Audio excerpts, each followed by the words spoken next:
رسول الله صلی الله علیه وسلم فرمایلی د قیامت په علاماتو کې یو علامه ده کثرت الزلازل، زلزلې به ډېرې شي. یعنې مخکې به که دا زلزله ډېر وخت پس راتله، بیا به په آخري زمانه کې زر زر دا زلزلې راځي. بیا به د قیامت ته بالکل قریب چې د انسانانو نافرمانۍ نه اخري حد ته رسېږي، بیا به په ټوله دنیا کې 3 غټې زلزلې راځي. خسف بالمشرق وخسف بالمغرب وخسف بجزيرة العرب. یو غټه زلزله به مشرق طرف ته راځي، او مشرق طرف ته ګوره مونږ پراته یو، دا مشرقي ملکونه دي. اوس چې مونږ ودرېږو مونځ چېرته کوو؟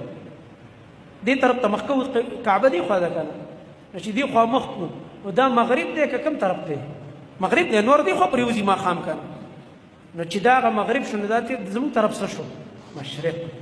د الله نبي دا طرف یاد کړی وره، دا ډېر د یارې حدیث دی ما او تا دپاره خاص کړي. دی علاقو باندې او په دې ملکونو به یو زلزله راځي. د الله نبي فرمایي قیامت نه مخکې او ډېر خلک به په ځمکه ننوځي والعیاذ بالله. الله دې دې عذاب نه موږ وساتي. الله دې زموږ په ژوند کې دا نه راولي، او الله دې موږ له توبو توفیق راکړي. یو خسف به دلته کي، خسف مانه داسې زلزله چې ځمکې به شنې او آبادیانې به دننه ننوځي. الله اکبر. انسانان به خښېږي. خسف خښېدو ته وایي.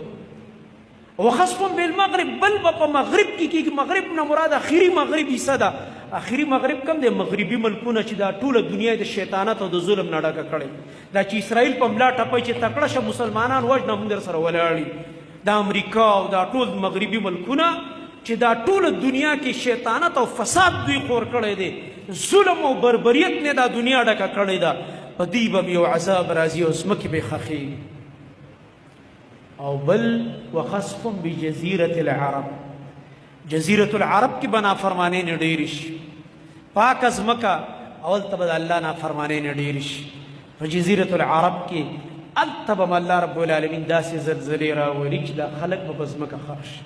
الله دا به قیامت ته نږدې کېږي. دا 3 خطرناکې زلزلې به راځي. څنګه چې زموږ نبي ویلي دي همدقسې به کېږي. ځکه چې څومره علامات نبی علیه السلام ذکر کړي په حدیثو کې تاسو ګورئ، نن ټول مخې ته راغله. صرف هغه 10 غټ غټ علامات چې بالکل قریب قیامت ته کوم راواقع کېږي پاتې دي. بس صرف زما محترم ورونو، مخکې له دې نه چې الله مکه داسې حالت راشي، موږ له توبه کول پکار. اوس هم موږ سره وخت ته راځئ چې الله ته توبه وباسو. به ګوره ټیم نه یې او ارمان به کوو.